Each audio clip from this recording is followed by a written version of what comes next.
Do you love your wife? Yes. Prove it.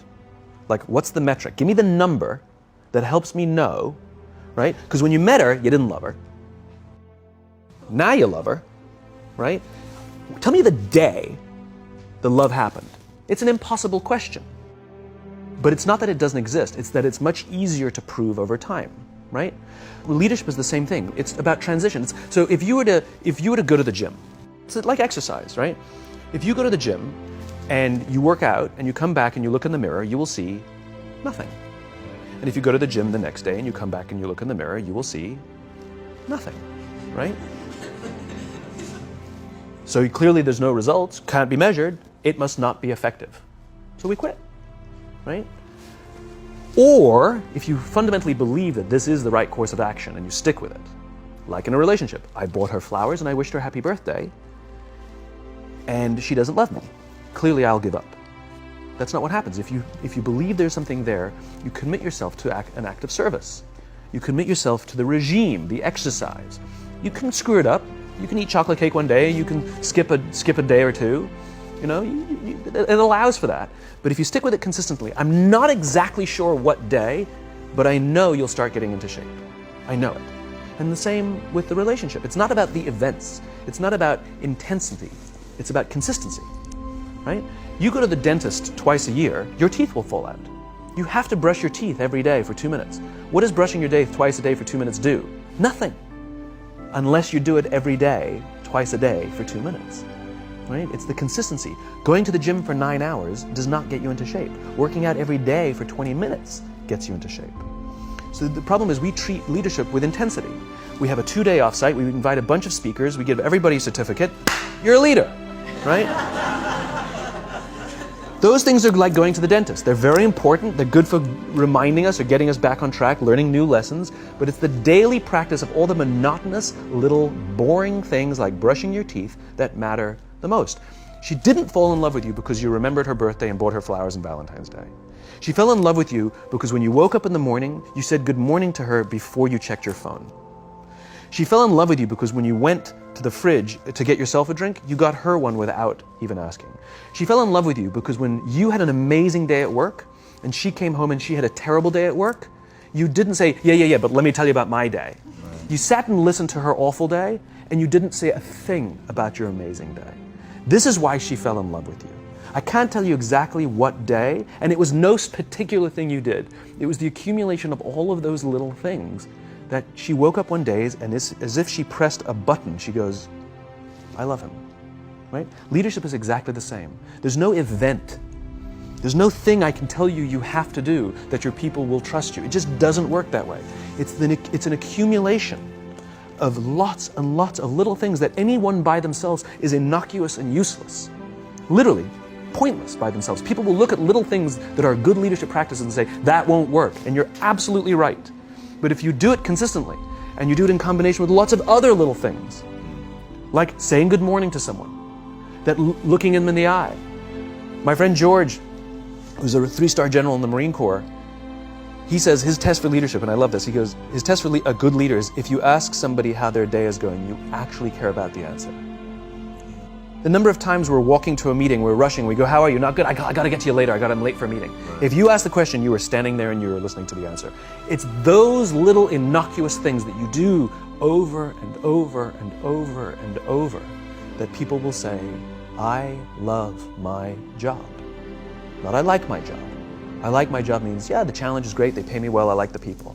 I love my job means, I don't want to work anywhere else. I don't care how much somebody else is willing to pay me. I'm devoted to the people here, and I care desperately about the people here as if they were my family. In business, we have colleagues and coworkers. In the military, they have brothers and sisters. That's how they think of each other. If you really have a strong corporate culture, the people will think of each other like brothers and sisters. It's like a family, right? No. Brothers and sisters. Deep love. Fight, but the love doesn't go away. Bicker, the love doesn't go away. And I'll fight with my sister, but if you threaten my sister, you're going to have to deal with me. Right? We'll fight internally, we'll bicker with each other, but nobody's going to hurt each other, and if anything from the outside shows up, you're looking at a unified front. Brothers and sisters. Now, how do you create brothers and sisters out of strangers?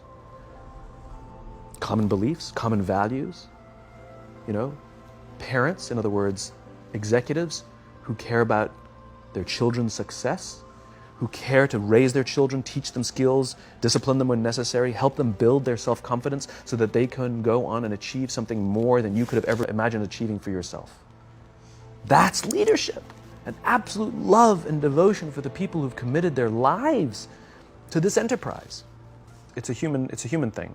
So just as you know how your body feels after a good workout, and you know how your body feels after a big greasy meal, you know that one is good for you and one is not, despite what it may taste like. And that's the problem with short-term gains, right? They feel really good in the short term. We're highly, highly, highly trained social animals. We're highly adapted social animals. We can feel social awkwardness, and we can feel when things are going well. You can sense it. You say you have this sense of laughter, around the office. Like, we don't walk around with blinders. We're like I said, we're made to do this. That's why we can assess if somebody's trustworthy or not. That's why we keep our walls and we're like, yeah, his results are great, but I wouldn't trust him. As opposed to letting down your butt, like, I trust her with anything. I trust her with my kids, my money, anything. So we're highly attuned animals, and so we're good at sensing it. But I will say there is a caveat to your metric of laughter, which is a decent one, is that scale breaks things in human beings. As I said before, we're not made for populations bigger than about 150-ish. It's called Dunbar's number. Robin Dunbar, a professor from Cambridge University, theorized that we cannot maintain more than about 150 close relationships. And the way he defined a close relationship is, if you're at a bar with a bunch of friends and somebody comes in, would you ask that person to join you or not? And it's about 150 that we would ask them to come join us. And if you think about the reason, that actually makes perfect sense, which is there's two limiting factors. One is time. If you only gave 2 minutes to every person you know, you'd make no close friends. And the other one is memory. You just can't remember everybody. And so this is where leadership becomes very, very interesting, because if you have a company that has a lot of people, 5, 6, 7, 800 people, 1,000, 2,000, 5,000 people, clearly you can't know everyone. And clearly as a CEO, like, I care about every single one of my people. You don't even know. Some of the people you work for who work for you are bastards. You don't care about them, right? So it's a nonsense statement. But what you can say is, I desperately care about the people whose names I know and whose faces I recognize. And I care desperately about my leadership, and I instill in them every day that I will give them the tools and I will take care of them with one purpose and one purpose only, that they will take care of the people in their charge. And I want those people to take care of the people and instill in them that they take care of the people in their charge. And then by the time you get down to the masses, where the actual 1,000 exist, because of the seniors it's like 20, where the real 1,000 exist, they feel about 150 of them can look to one of their direct leaders, to one of their direct managers, and say, that person cares about me. That's our boss, that's my boss, that's my leader. Not the leader, it's the CEO. That's my manager, my boss, my leader. The one thing I am comfortable saying that all effective leaders must have is courage. Because it is hard. It is hard to stand up against outside pressure. It is hard to stand up to an external constituency who's pushing you to do something for their short-term gain, to do the right thing for your people. It is hard. It is thankless. It is lonely. Sometimes you get fired. Sometimes you get in trouble. Sometimes you'll lose your job and the next guy will get all the credit. It's all true. And the courage to do the right thing in the face of overwhelming pressure, only the best leaders have that courage. Only the best leaders. And here's the folly. Courage is not some deep internal fortitude. You don't dig down deep and find the courage, right? It just doesn't exist. Courage is external. Our courage comes from the support we feel from others. In other words, when you feel that someone has your back, when you know that the day that you admit you can't do it, someone will be there and say, I got you. You can do this. That's what gives you the courage to do the difficult thing. It's not going off to an ashram by yourself somewhere for 4 weeks and coming back and finding the courage. It's not what happens. It's the relationships that we foster. It's the people around us who love us and care about us and believe in us. And when we have those relationships, we will find the courage to do the right thing. And when you act with courage, that in turn will inspire those in your organization to also act with courage. In other words, it's still an external thing. That's what inspiration is, right? I'm inspired to follow your example. But those relationships that we foster over the course of a lifetime will not only make us into the leaders we need to be and hope we can be, but they'll often save your life.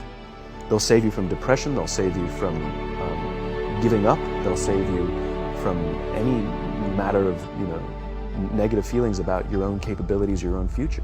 When someone just says, I love you.